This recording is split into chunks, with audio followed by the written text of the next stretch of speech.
come up na solution.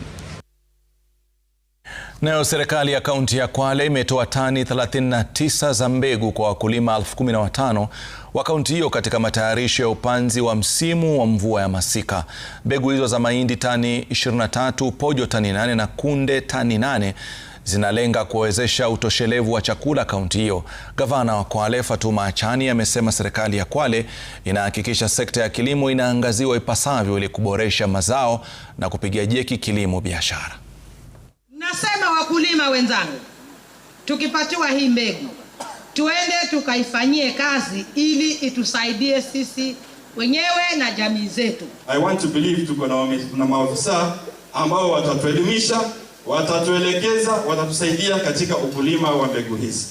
Hii ni kuonesha serikali inaangalia wale wataalamu, si gavana, wale wataalamu wa kilimo wameangalia ni mbegu ipi ambayo itafanya vizuri katika sehemu kame na ni mbegu ipi ambayo itafanya vizuri katika hizi sehemu zingine.